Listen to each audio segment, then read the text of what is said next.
3D art class was pain. No, wait, I need to exaggerate this more. In the span of one semester, I nearly got decked by a woodblock, maybe almost set my project on fire, wrecked my hands, and just for good measure, let's sprinkle in a pinch of three-dimensional public embarrassment. I don't know if any sculptors are watching this, but how? Because my god, I cannot do it. As an art student, I have to take lots of college art classes, including 3D foundations.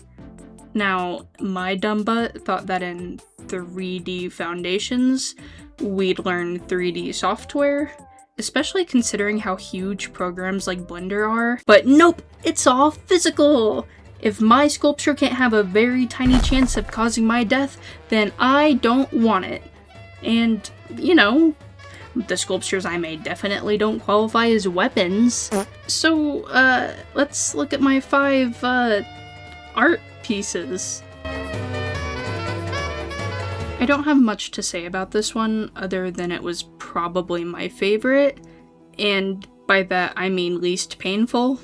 Our teacher gave us a slab of cardboard and the assignment to make a painted standing sculpture, but we had to use all of the cardboard slab.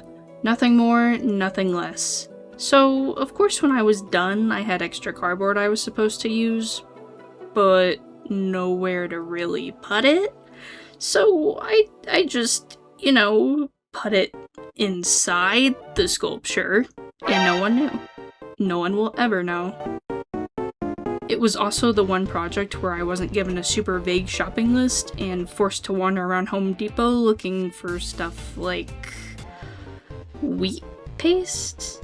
So that was nice. Anyways, let's get to the more interesting projects.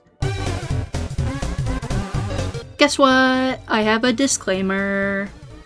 Please don't do what I did if you like having fingers. Yup, the woodworking project.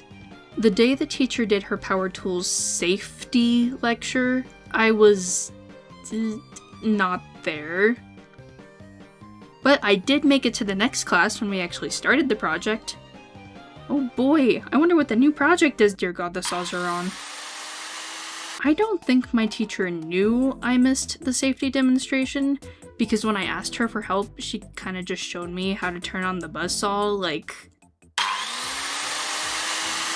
okay, have fun! Oh, okay. Honestly, it was going well for the most part. I mean, I didn't like getting my fingers that close to these overzealous pizza wheels.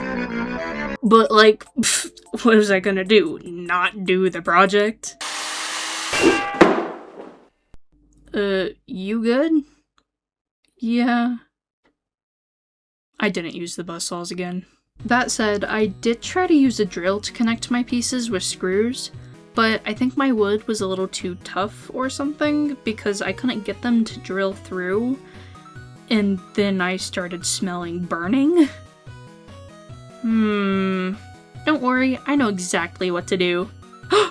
Is it glue? Safe, amazing, non-threatening nail gun.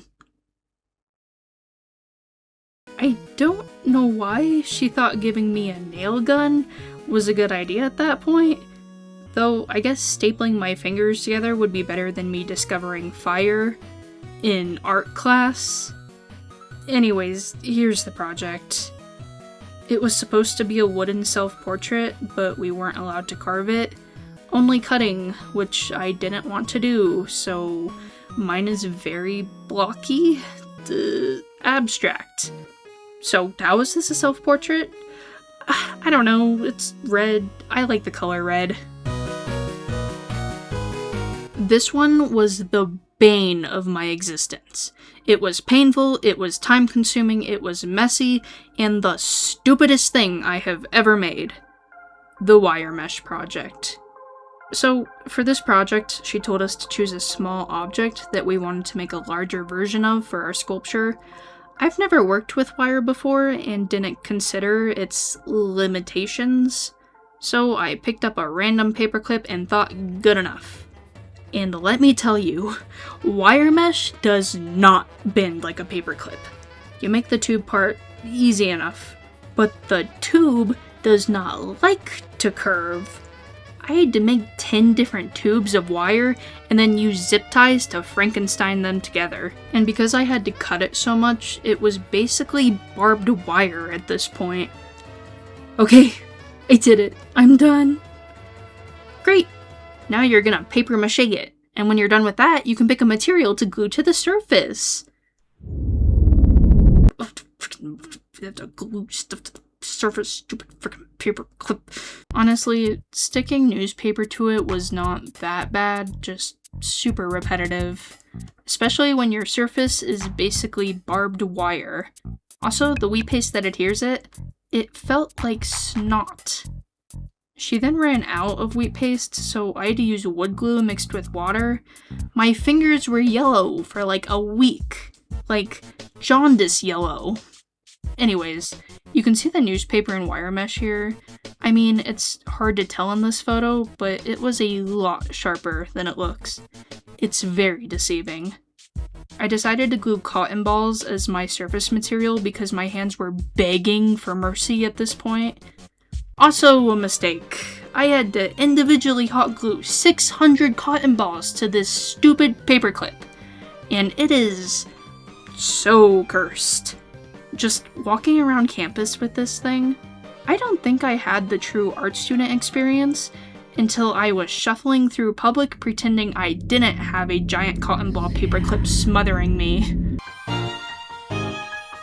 I'll make these last two projects quick because I mainly wanted to talk about the woodworking and paperclip project.